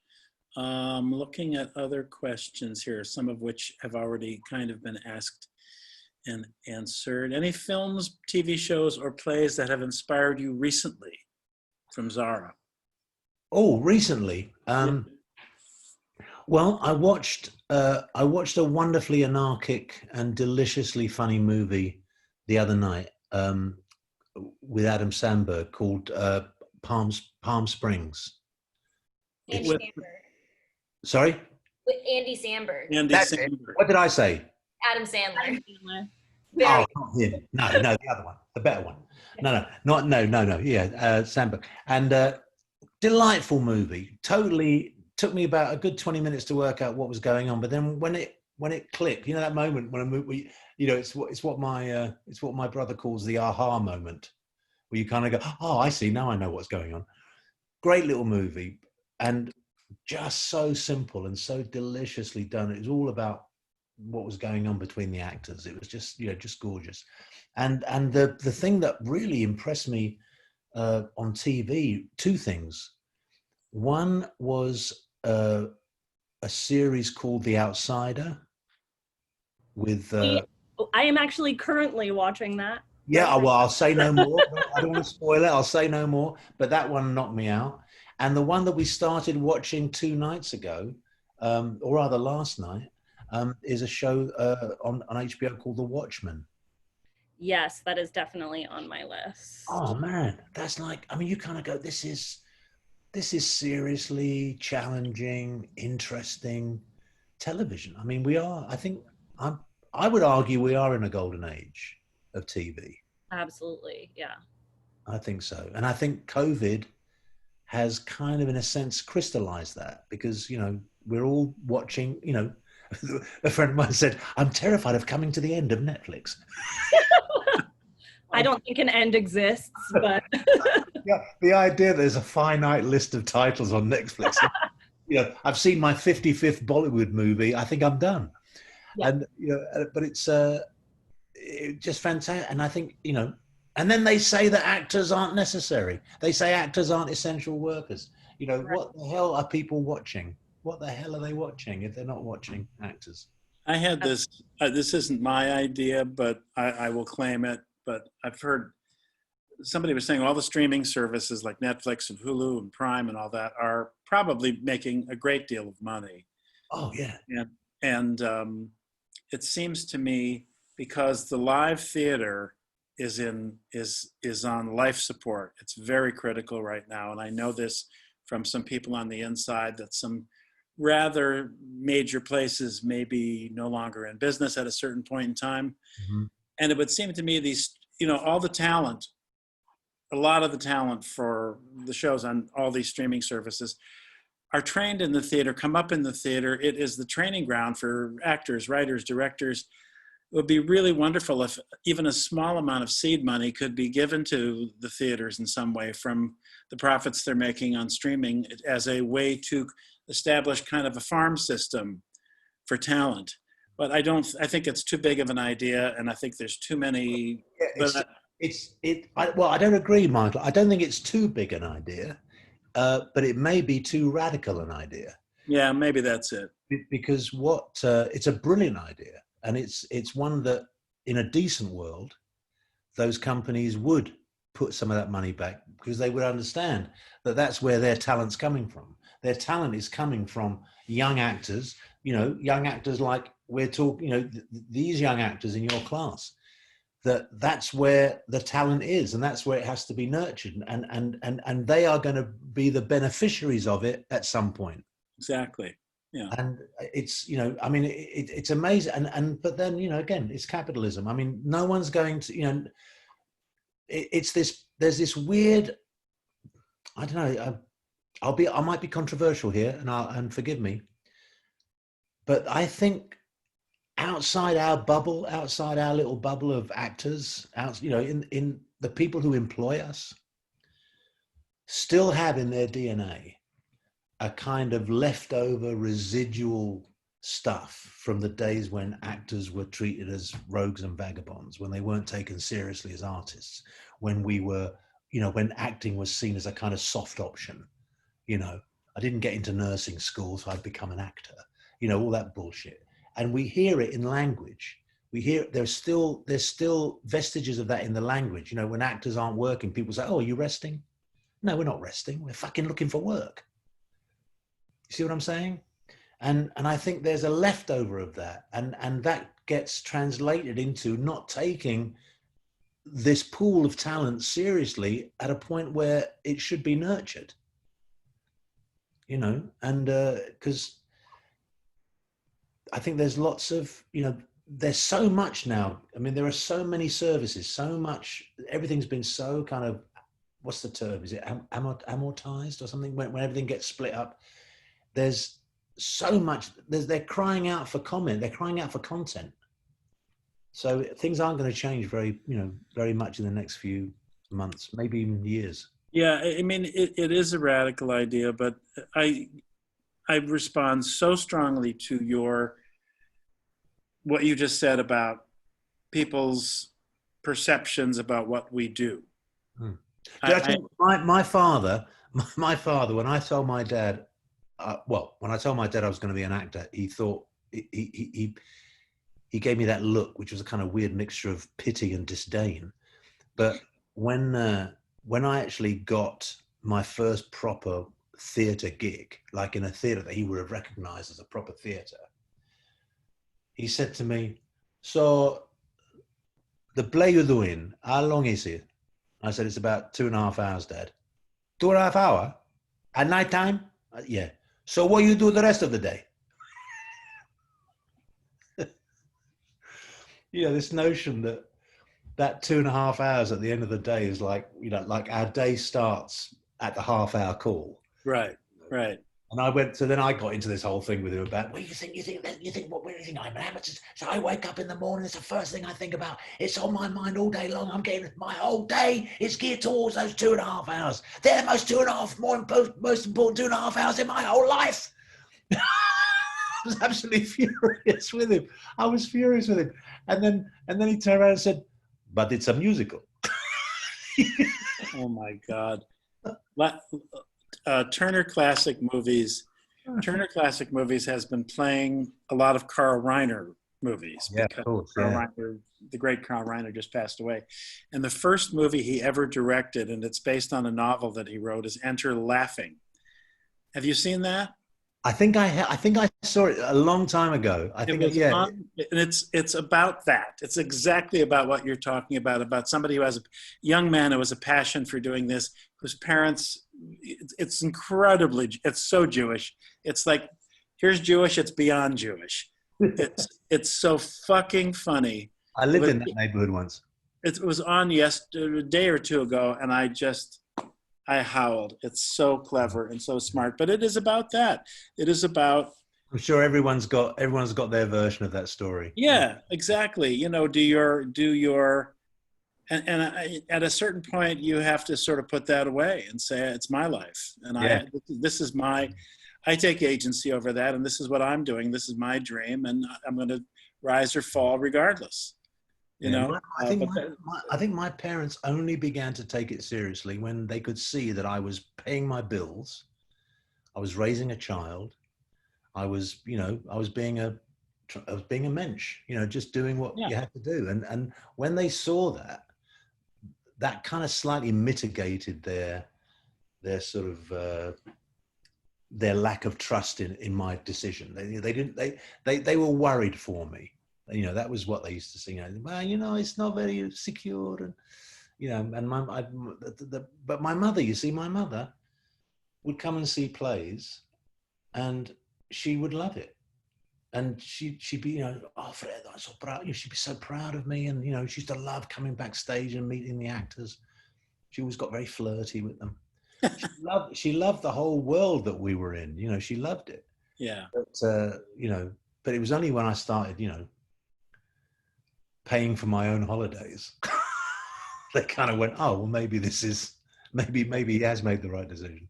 Maybe this will work out. Yeah. I'm looking at a few other questions here. I don't want to abuse your time, Fred. But Oh no, I'm enjoying. This is fun. This is my social life. What are you talking about? This is the 2.5 hours that you've geared your life toward today. I've been thinking about this since I got up this morning. Dana says, curious to hear your thoughts about an experience filming Not Without My Daughter, which is a great film. I saw it when I was younger and I never forgot it. Yeah, well, that was interesting. It was quite controversial at the time. Yeah. Based on a book that got a lot of attention, Betty Mahmoudi's book, and that was again that was one of those moments. I was in England, and it was about 1989, 88, 89. I just finished a run. I was at the National Theatre, and I just finished the run of Speed the Plough, and then I'd done terrible English, and then we did a revival of Night of the Iguana. So I was like full of like American language and American movies, you know, American theatre. So when this movie idea came up, I was very excited. I read the book straight away. I then got flown to LA from London to do a screen test with Sally Field, which was terribly exciting. They put me up in a hotel near the studio, near Universal. They gave me a rental car, but I was only there for a day. I was in the hotel, went to the audition, had the thing there, had lunch afterwards, went back to the hotel, and then caught a flight back home. But there was this beautiful big rental car waiting for me outside the hotel, which I never used. And I thought, so this is what being a film actor in LA is all about. So I got, I had to do the audition, and I had to improvise with Miss Field. We'd never met before. I was a bit intimidated. You know, she was a big star. She was the star of the movie, and she was obviously, you know, calling the shots. And we had to do this we had to improvise. And the director asked us to improvise the scene that immediately leads to the big scene, those of you who've seen it, the big scene where I beat her up in the school corridor and then drag her out of the building and beat her up some more. It's a really difficult scene. So we worked on the chunk of dialogue just before that scene, where I burst into the room and I'm screaming at her and I go and grab her. We're doing this in a small hotel room. So I'm thinking every time someone raises their voice, I'm thinking they're going to call security any minute. They're going to think there's this man killing Miss Field in room 45. And Sally completely took me by surprise by saying, we should rehearse, we should talk about the fight, what we're going to do in the fight. And I was like, oh my God, she wants to work on the choreography of the fight. And then I said, you want to do it now? And she went, no, I just want you to know. I want you to go for it because I'm sure as hell going to be going for you.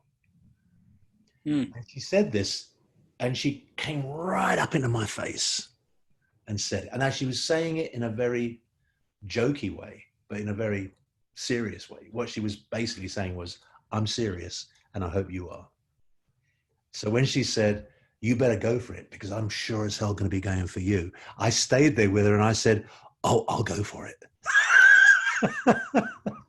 And the moment was rather sexy in a weird sort of way. There was this kind of weird, it was like this kind of strange flirty dance that we did for a couple of seconds. And then I left the room. I was, that was the end of the, that was the end of the kind of casting session, as it were. I'm walking down the corridor thinking, oh shit, I hope I didn't go too far. I hope I didn't come across as rude. And before I get to the end of the corridor, Sally comes out with the director. She shouts down the corridor, you got it, you got it. So great moment.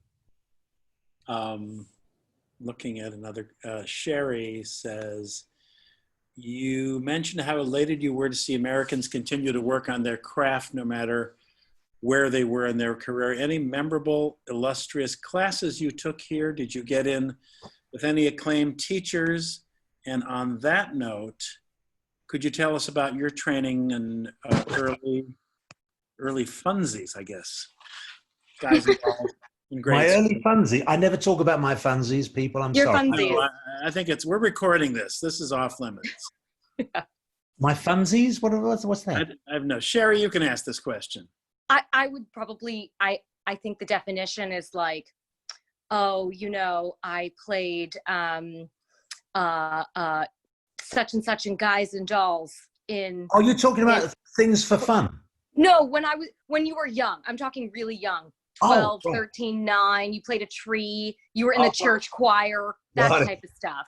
Funsies. Got it. Absolutely. Thank you. Yeah, I understand. Right. Well, I've just increased my vocabulary by a very. Yes. Oh, I'm so happy. Yeah. Well, no, whenever I was working in New York, particularly if I was working in the theater, I always used to find a class to go to. And one of the advantages of having a little bit of a name is that people will answer your phone calls. So I phoned HB Studios in New York, and I got through to a very nice gentleman, and I said, "Hi, my name's Alfred Molina. I'm in town, for 6 months doing this play. I was wondering, are you offering any classes that I could audition for?" And he said, "Well, we've got a spot in Uta Hagen's class. Do you want to see her? You want to work with her? I can ask her." And I think he thought I wanted to just audit a class. And I said, no, I'd like to work. I want to keep work. I want to work on my day off if I can, or during the day, because I've got all that time during the day. Yeah, right.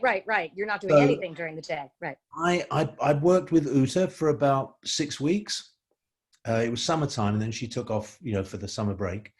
That was a pretty amazing class. That was we did a lot of Chekhov. We had one class where the students had to literally get into a bed, sleep for a while, and then wake up and get out of the bed and do it realistically. It sounds like a simple thing, right, but it's amazing how hard it was. No, sure. I can just see a lot of like, yeah, everyone, including me. We all started overacting like crazy. I actually found myself kind of going, thinking I was being fucking brilliant, So thinking, oh, Uta's gonna think, whoa, he got a great, got a live one here. Yeah. And everyone, we all did the same thing. And every time somebody went up, she's going, no, darling, no. Oh, that's great. And that is good. There was a big sign. She sat in this chair, and she had her dog on a little pedestal, and she had her lunch, and she was smoking, and she had a big sign above the chair that said, "No smoking, no pets." I love her. She's there puffing away, playing with her dog, and it was great because there was some, there were some actors who I recognized from theater and from TV shows there. There was young actors, just starting, and it was just brilliant. I did some studying with the New American Theatre in LA with Jack Stalin. Worked with him quite a bit for a few years. I've always enjoyed class, always enjoyed it, and I've always found, and I tell you who was a real inspiration for that was a wonderful actor, Doris Roberts, the late Doris Roberts, who even at the height of all her success with Everyone Loves Raymond and before that, all this, she went to class every Saturday, rain or shine, every Saturday. And she was, the only thing that stopped her in the end was her illness. And, but up until then, she, every day, every week, every Saturday. So I think, and I admire that. I respect it. And I try and do it myself. But to your question, Sherry, about when I was at what we call primary school in the UK, like from 5 to 10 or 5 to 11, I was about 9 years old. And we had but my primary school, all the teachers were nuns.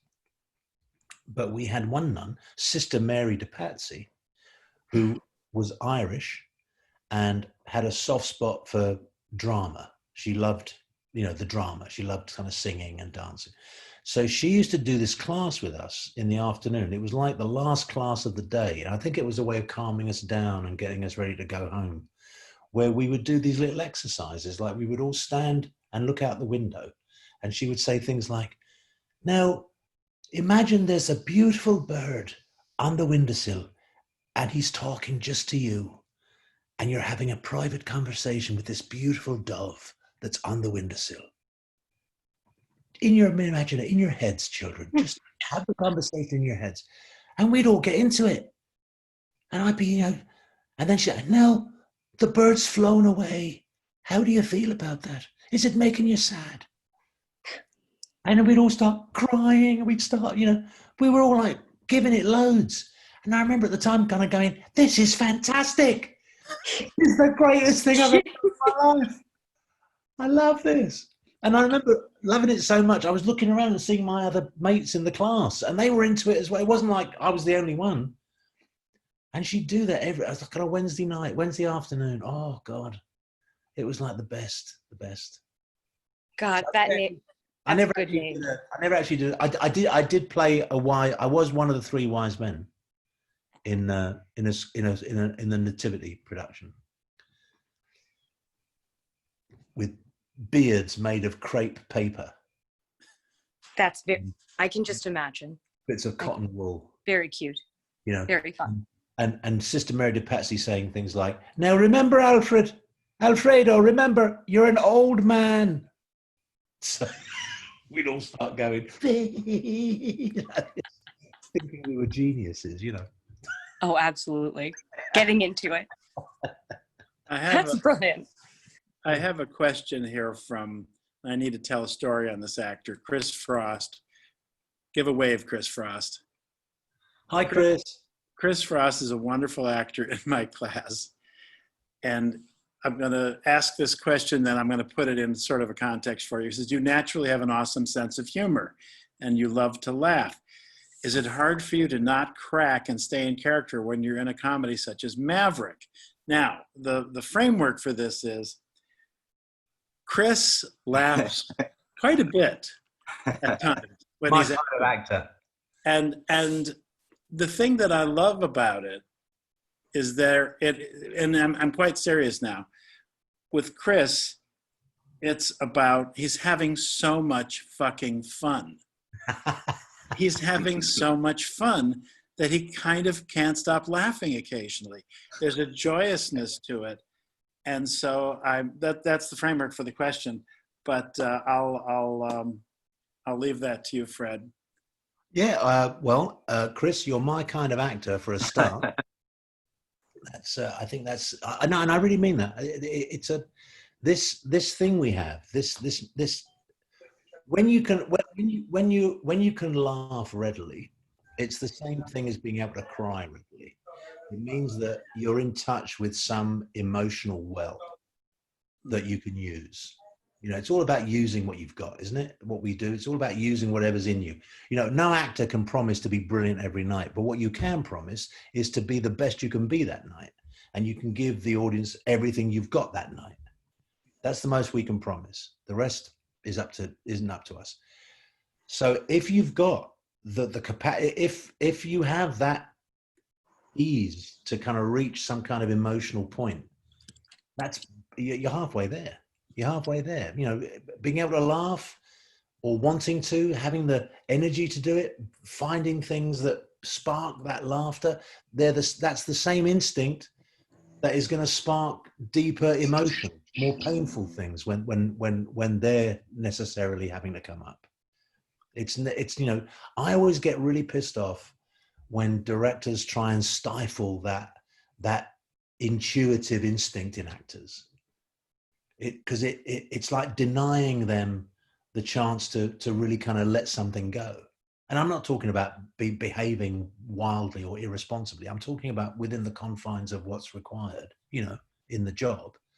But that thing, when actors are trying things, something tickles them. Something in the line, something in the scene is provoking something, and they let it go. They let it happen, and the directors are kind of going, no. I hate that. I hate that. So I think there's power in that instinct, I think. And the older I get, I think I'm realizing the more how so much more important it is, and how many years I wasted shutting my mouth and keeping quiet because I was intimidated by these directors. It doesn't happen anymore. I'm too, I'm too old, too tired. Or as Dame Edith Evans, a very grand old British actress who was a very old lady when I was a young actor, who was very famous for some terrible things. She was very, very funny. She was asked to come in to meet this young director for this film, and he obviously had not done his research. And apparently he said, "So, Dame Edith, what have you been doing?" And she said, "You mean this morning?" I love that. Thank you for saying that, and thanks for doing this tonight. I really appreciate it. Oh, it's my pleasure, Chris. Thank you. Thank you. When Chris gets into this zone, which happens from time to time, I'm reminded of when my younger son, who's now 20, almost 20, he's 29. Pardon me, it took a minute. When he was like a little boy, and he started playing basketball for the first time, and for the first time he got the ball by himself and went down the court, he started to laugh. He was so happy to be doing that. There was a joyousness, and I never forgot it. It really stuck with me. And to your point, Fred and Chris as well, there's a joy in it. And if you laughing on stage in front of paying customers is another matter, but we're not doing that. We're in class. We're working things out, and I think you're right. It's stifling joy, and that nothing good comes from that, really. I'm looking at a few other questions where we haven't covered. Rachel Markarian, what's your process in deciding what projects you want to do? How influential are your reps in that decision? Or is it usually based on the material you want to work on or the people you want to work with? Well, at different stages of my working life, different answers applied. When I was younger, I was very keen to be as useful and as willing and as collaborative as I could be. So very often, I would choose to work with people that seemed to want that. If the environment was such, and then as I got older, I began to realize that no, there's also there's another element to this weird equation, and that's what I want to do. That we are there to serve the text. We are there to serve the characters. We don't drag the characters to us. We take ourselves there, but in that process, I've got to live with the work. So I need to, I need to speak up. I need to kind of, pipe up a little bit more and let people know what's important to me. And it was interesting how in the UK, one got a lot of resistance to that because, directors were, certainly my generation, directors were absolutely kind of ruled the roost. I mean, it was a benign dictatorship. The director absolutely had the last word on everything.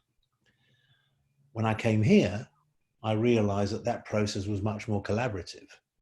It was an American director who first said the words, "So what do you think, Fred?" It wasn't a British director. British directors thought, yeah, do that. And that was it. And I suddenly thought, no, people, this is much more collaborative, much more. But now I'm 67. I've got maybe 10, 15 years if I'm lucky. If I don't get sick or, pop my clogs. My criteria now is to work with people I love, work with people I like, work with friends, work with people whose taste I know and taste I enjoy, work with people who think the same things I, think on similar lines to me, and I'm finding now much more joy in working with young directors, young actors, because they've got, they've got, that's, you guys are the future. And I want to be part of that with you. And, and part of being able to do that is, as each phase of your life arrives, as each decade arrives, you have to embrace the realities of that. You have to embrace the fact that, I'm not going to play Trofimov again, but I might play Fears. I might have another Leparkin left in me. Who knows? I'm not going to play Biff or whatever his name is in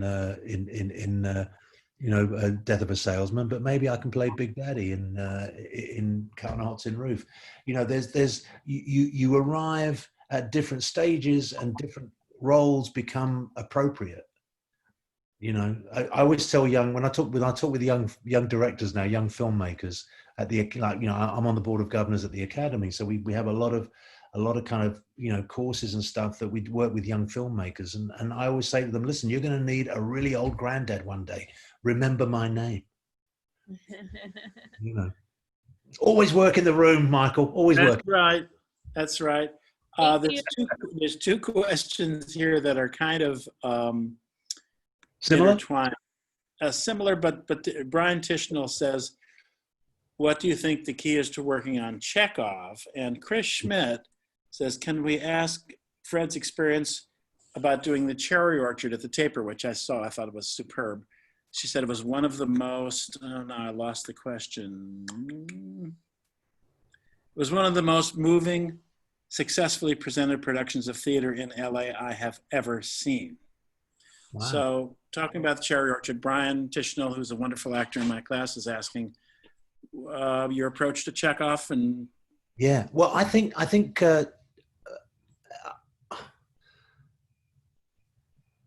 it's very hard not to talk in big generalizations without talking about one's own specific experience, and that's the least important part of it.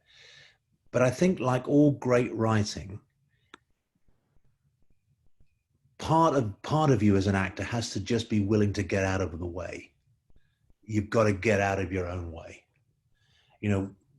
We read Chekhov now. There are so many adaptations and translations. Every major theater writer in the last 25 years has written his or her version of Cherry Orchard or, Uncle Vanya. Everyone from Sam Shepard to Pam Gems to Brian Friel to David Mamet. I mean, they've all given us their version of a Chekhov.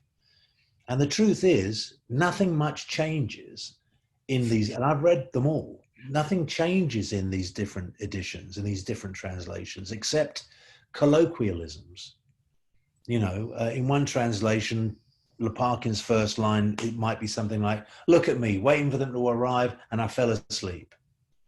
In another translation, it might be, "Look at this, I fell asleep. How ridiculous." So the character hasn't changed. But in the same way that the writers have found their way of bringing this language to life and to light, that's what the actor in Chekhov does. You can read 10 different editions of, let's say, Cherry Orchard, and you'll find 10 different ways of approaching the character, but there's the 11th way, and that's yours. And the same thing applies to all actors, men and women, whatever part it is. I remember once being told, I was nervous about playing a part that had been played before by a very well-known actor. And I was nervous about doing it because I thought, I'm going to get, I'm not as well known as he is. I'm going to get compared, and it's not going to work out. And then a friend of mine said, "You did Macbeth 2 years ago. Did you compare yourself to Richard Burbage? Did you compare yourself to," and he listed all these actors that had played Macbeth. And I said, no, while I'm playing Macbeth, I'm Macbeth. Macbeth is me and I'm him, and the part's mine for the time and space that I'm playing it. And that's what you do with Chekhov. You, for the time and space that you're occupying as one of those characters, it's yours. So it's your voice. You might have someone else's text, but it has to become yours. And so am I making sense, Michael? I hope I am. No, it's the It's core. It's the core of what I also try to talk about, is pretending that what's happening is happening to you personally.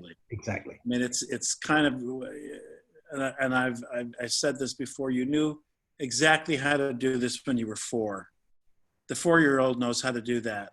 We forget about that. We want to get back to the original impulse of just putting ourselves and what we do and what we know and our experience in life into that role at that moment in time.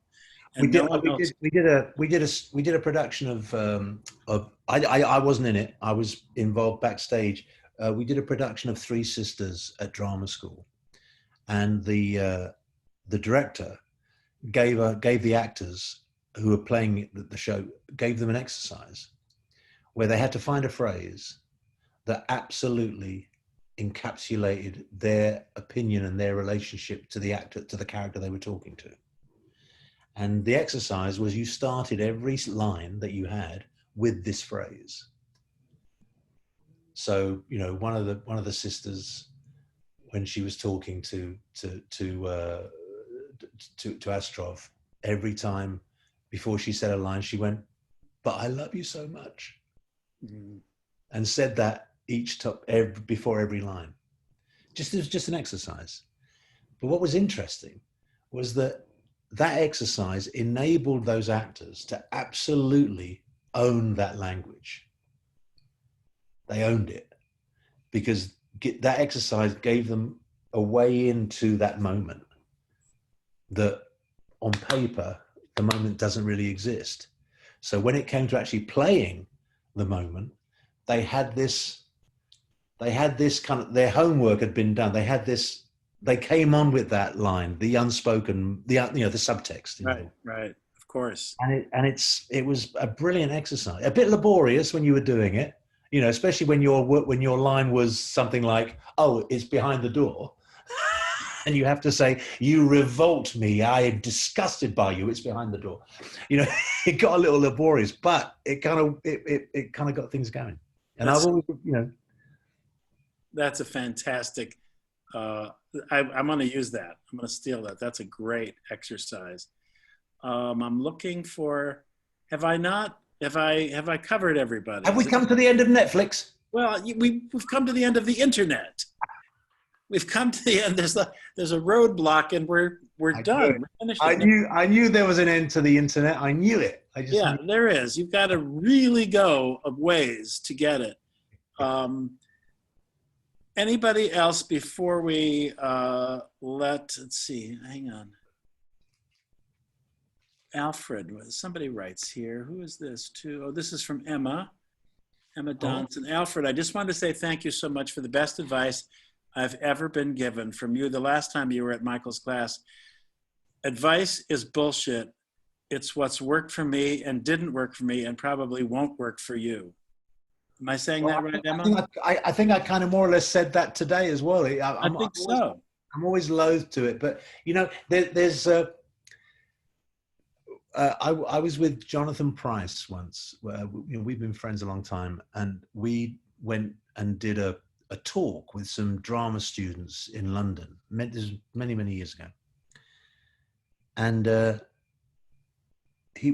Jonathan was asked, you know, did he have any advice for, you know, aspiring actors?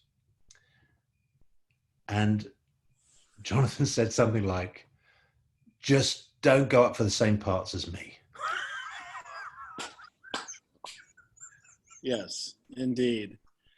I remember at the time kind of looking at him and kind of thinking, "Oh, that's not very supportive."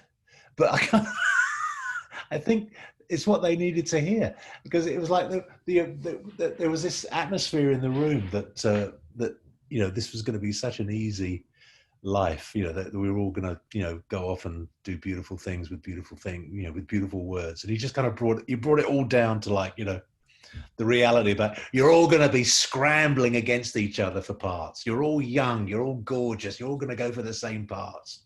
Just don't go for the same parts as me. You know, I want to just first a couple things. Thank you immensely. This has been so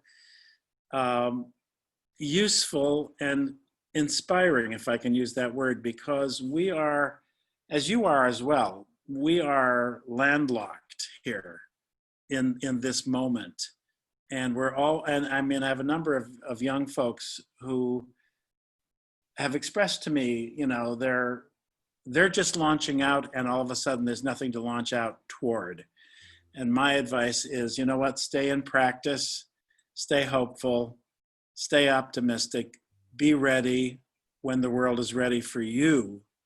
Yeah. And it's a great challenge. And so to have you here tonight, Fred, and it's just been incredibly inspiring and useful to me is the most important thing. The stories, the conversation is useful, and can I just say one more thing, Michael, before we wrap this up? Something that you just has kind of sparked something about this landscape. You know, that suddenly now there's nothing, and seemingly nothing. We actors talk about landscapes a lot. You know, the landscape of the play, of the movie, the plot. You know, we see it in terms of ups and downs, of, you know, ridges and mountains and valleys, and we use those metaphors a lot. But this moment, this COVID moment, which seemingly seems to have cut down all our options, we still have a landscape, and it's just as epic as the previous landscape. It's just that it's just inside. The landscape is inward, it's inner. And it's just as epic, it's just as wide, it's just as interesting, it's just as fascinating and scary as anything else. And we just have to be brave enough to think about this moment as something absolutely positive and good for us. That we use this time now to really, to look at the landscape inside.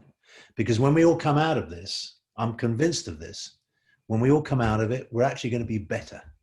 We're going to be better at what we do because of this experience. And that seems it seems a bit disingenuous to say that, but I really believe that's true. No, it doesn't at all. It makes perfect sense. I think we will be forever changed. This is the watershed moment of so many people's lives. And I think we will be, I'm an optimist. I've always been an optimist, and I've always been lucky in that regard, because I'm just kind of wired that way. But I do think I could not agree with you more. I think this is a time of introspection and, you know, I working on yourself and making what you do deeper and more meaningful and more profound. And I just say, stay in practice if you can. It doesn't have to be for anybody but you. Just, you know, read and memorize and think about things. We have time to think now, and that's not something we normally have. Yeah, and because, you know, because also it's not just COVID going on. Oh, you know, the world is in uproar right now. And it's, you know, something amazing is going to come out of it. Something amazing, something better, I believe. But look at what's around us. Now's the time that I think storytellers, in whatever form they take, actors, writers, whatever, storytellers, that's what we are. Now's the time that we become incredibly important, because if everything came to an end, if everything came to a complete standstill, we all, this group and groups like us, we could go out into a field, put a hat on the floor and do something, and people would put money in it. Yeah. Yes. Anyway, Fred, thank you so much for your time and your generosity. Oh, my pleasure. My pleasure. It's just great. Thank you all. Great to meet you all virtually, but very nice to see you all. Love you all. Have a great night. Thank you. Thanks. Bye. Thank you. Thank you so much. Bye-bye. This was great. Thank you.